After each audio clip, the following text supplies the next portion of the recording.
Hello, this is The Confused Gamer. My name is Hyperion. And I'm Morpheus. This will be the first video in our Starcraft 2 commentary section. You join us just as we're beginning to build a force to counter an imminent attack from our Zerg and Terran opponents. I've already built a gateway, forge, and a cybernetics core, and am building up a defence of photon cannons. Okay, so I have just started to make some roaches to add to our defences, and you can see if we look at our opponents, they've started to build a roach and zergling force, and the Terran opponents... The Terran opponents have built a marauder and a marines force, Okay. which is the kind of general tactic that the Terrans use at the start of a game to try and win early. Okay, so if we look again at our Zerg opponents, they have started to build evolution chamber and some general buildings to bulk up their forces and to give a bit of variety. If we look back at our bases, we can see the photon cannon defence is quite thick now, and we've got some roaches behind to add a bit more attack force. If we look again at Hyperion's base, we can see that he started to build some various buildings such as... I've built up a Stargate. So this the aim of this is to kind of get as many void rays out as possible, as quickly as possible. And the idea is that the photon cannons will hold off a preliminary attack, and then the void rays will allow us to counter attack as quickly as possible. Okay, so we can see here that the opponents have begun their attack and have instantly been repelled and are now running away. And if we look here, building hydralisks, well, creating hydralisks, and I think Helion's here, but I'm not quite sure. They're building their factories to then get some Helions coming. I decided not to go for any hydralisks at the moment. I don't think I do, actually. No, I don't build any hydralisks, but I believe I'll get some mutalisks later on, because I decided to just get as many roaches as I could, and I thought that would be sufficient, and I believe it is.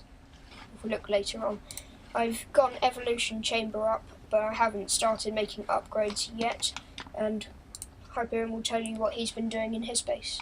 Yeah, so I've started getting the void rays out, and I generally just build the cybernetics core in order to get to the Stargate so that I can get the void rays out. Unless the game takes over kind of sort of 25 minutes, I won't actually start making any upgrades, because often you'll find that, specifically on medium, which is what we're on at the moment, you'll often find that you won't really need to do any upgrades if you've got a big enough force of void rays. What you will find about, if you're playing Terran opponents, generally they will always start off with a marauder and marine attack and possibly some Helions, and then if you leave it too long, they'll generally end up destroying you, because they will have had time to build Thors and siege tanks, and you really want to kind of stop the game before it gets to that point. Yeah, so with the Zerg have now bulked their forces with roaches, hydralisks, and a few zerglings dotted around, and they're getting ready for an expansion towards the... they've got a lair already. They may decide to upgrade that to a hive at a later point. But they're getting a baneling nest and the infestation pit to allow them to upgrade and to start to get some more effective units to counter whatever we've been up to. But we aim to not let the game get that far. As you can see, I have not built any more buildings after that. I have started the upgrades in my evolution chamber, and I've started the expansion down here, which it's best to leave it until you're relatively secure and you feel fairly sure that you can defend it, which we did here, because we had a narrow choke with a photon cannon, void ray and roach defence, which we thought would be fairly sufficient. Now if we look down here, Hyperion is about to build his second nexus to then just increase his economy a bit more. we look over our opponents, they are just building their forces, not very quickly. They haven't so far gone for the hive, as they do not have sufficient Vespene at this time, but they have gone for the burrow, which could have been fairly effective against our forces had they used it to a good effect. The Terran forces are just starting to build up now. They've this is probably going to mean that they will start attacking. What you generally want to do is, with Protoss, right at various points, you want to send a probe round just to see what sort of force they're building. But generally, if you're playing 2v2 and you've got a Zerg ally, then you can send round the overlords, and that will allow you to see what they're doing. And sometimes they'll get killed, but it's kind of a necessary risk to enable you to kind of know your enemy, which in a lot of cases is a very useful asset to have. So the first, second, and third Terran attacks will generally be Marauders and Marines, and these can be fairly easily repelled with the Void Rays and the Photon Cannons and the Roach units that that Morpheus has been building. What you want to do is generally keep your economy going as kind of steadily as possible, and once you've got a steady economy on your first nexus or your first hive or your first command center or whatever it happens to be, you want to start expanding so that you kind of keep a steady flow of minerals and Vespene gas coming in, so that it enables you to kind of build constantly, so that you've got a large enough force to start to attack. Okay, so not much is happening at the moment, so we'll speed it up a bit so we can see in quicker time just what's happening, but not go through all the drudgery that's occurring at the moment. I am building a spire to get some mutilisks to just add some more air attack into our forces, and I'm improving my economy down here.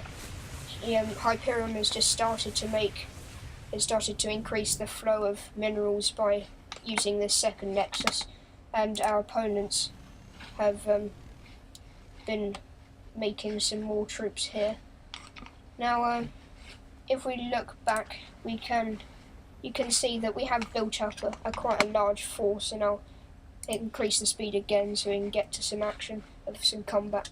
And the reason we built up such a large force without attacking was we hadn't scouted, which was fairly stupid of us, really, because we needed to know what they're doing, but we didn't. Now, Hyperion will explain what he's been doing with these Void Rays and what he's about to do now. The initial purpose of this Void Ray attack was going to be to start to harass their economy, but sometimes you'll find if you do that with Void Rays and you get in behind their defences without them realising, then sometimes you can actually wipe out their entire base before they can actually do anything.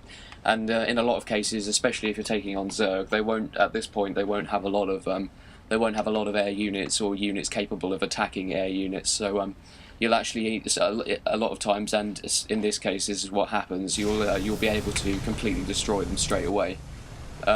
You'll see that they are sending a small force to attack. Now, the only ones that can actually attack me out of these ones are the Vikings and the Marines.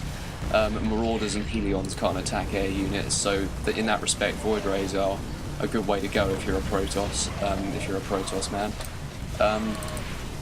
So once you've taken out their main force, it's a good idea to start destroying their SCVs and their population generating buildings and their Vespene gas refineries.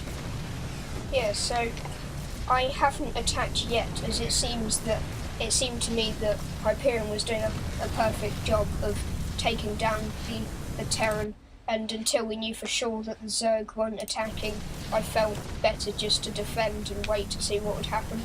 Now, he is slowly but surely taking out the Terran, and they tried to they try to get some forces out. There's a marine training there, but apart from that, it seems they've mostly resigned themselves to their fate.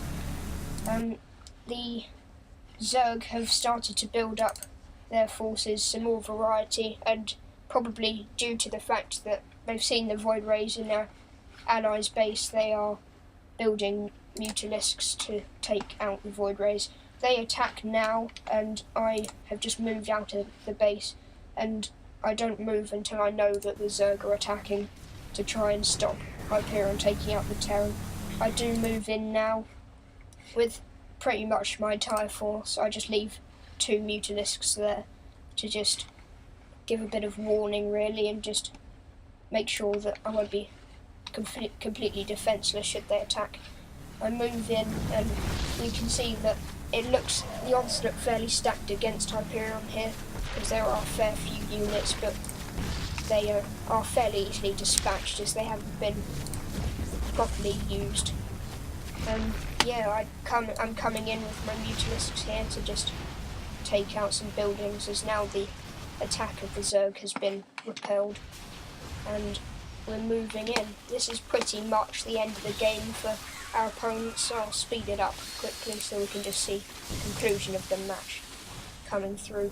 I leave Hyperion to just use his 1 Void Ray to keep plugging away at the Terran, and he has some reinforcements coming here in the form of another 3 Void Rays, and I'm just sweeping through the Zerg base, just completely annihilating them, making sure I have no buildings left or any drones to repair anything with. Now they're all taken care of. There's just an overlord there which I've left, as it would be no use to them. And that's the end of the game. Thanks for watching, guys. This has been Morpheus and Hyperion. Come back to the Confused Gamer for more videos.